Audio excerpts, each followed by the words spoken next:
വിശുദ്ധ ലൂക്കോസിന്റെ സുവിശേഷം 2-ാം അധ്യായം ആദ്യ 7 വചനങ്ങൾ ദൈവം തിരഞ്ഞെടുത്ത ഒരു കുടുംബത്തിന്റെ യാത്രയാണ് പരാമർശിക്കുന്നത്.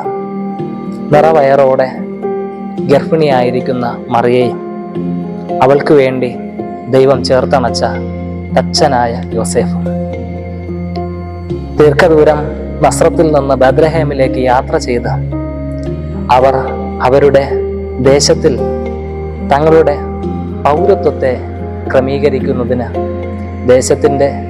തങ്ങളുടെ രാജ്യത്തിൻ്റെ കൽപ്പന നിയമം അവർ അനുസരിക്കുകയാണ്.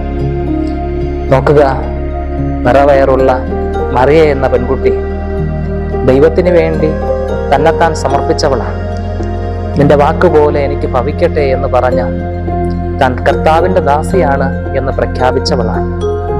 യോസേഫ് ആകട്ടെ ഒരു മൗനത്തിന്റെ പ്രതീകം കണക്ക് വായ്കൊണ്ടൊന്നൊരിയടിയതായി തിരുവചനത്തിൽ അത്ര അങ്ങ് രേഖപ്പെടുത്തിയൊന്നും കണ്ടിട്ടില്ലാത്ത ഒരു ചെറുപ്പക്കാരൻ, പച്ചപ്പണിക്കാരൻ, സാധാരണ കുടുംബം ഇത്രയും ദുർഘടം പിടിച്ച യാത്രയ്ക്ക് വേണ്ടി മുതിരുമ്പോൾ അവരെ നയിക്കുന്ന ഒരു പ്രതീക്ഷയുണ്ട്, പ്രത്യാശയുണ്ട്.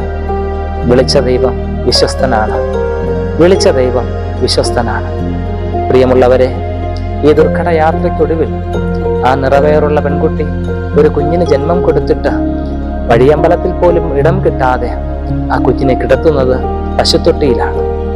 എന്നാൽ സർവശക്തനായ ദൈവത്തിൽ തങ്ങളെ തന്നെ അവർ വിനയപ്പെടുത്തിയത് കൊണ്ടും കർത്താവിൻ്റെ ഹിതത്തിന് വേണ്ടി തങ്ങളെ തന്നെ സമർപ്പിച്ചതുകൊണ്ടും തുറക്കാത്ത വാതിലുകളെ നോക്കി നിന്ന് സങ്കടം പറയുവാനോ പരിഭവം പറയാനോ പരാതി പറയുവാനോ അവരെ അനുവദിച്ചില്ല ദൈവം. അവർക്ക് വേണ്ടതൊക്കെ അതത് സമയം സർവശക്തനായ ദൈവം ഒരുക്കി നൽകിയെന്ന് തിരുവെഴുത്ത് വ്യക്തമായി നമുക്ക് പഠിക്കുവാൻ സാധിക്കും. അങ്ങനെയെങ്കിൽ എന്നെയും നിന്നെയും നമ്മെ ഓരോരുത്തരെയും വിളിച്ച ഒരു ദൈവമുണ്ട്. ആ ദൈവം വിശ്വസ്തനാണ്. വാക്കുമാറുന്നവനല്ല, വഴിയിൽ ഉപേക്ഷിക്കുന്നവനല്ല. ഏത് ദുർഘടം പിടിച്ച പാതയിലും കൂടെ ഇരിക്കുന്നവനാണ്. വേണ്ടത് നാം ഒരുപക്ഷെ ചിന്തിക്കുന്നതിലും അപ്പുറമായി നമുക്ക് വേണ്ടി ഒരുക്കുന്നവനാണ്. ആ ദൈവത്തിൽ ആശ്രയിക്കാം, മറിയയെ പോലെ, യോസേഫിനെ പോലെ. ആമേൻ.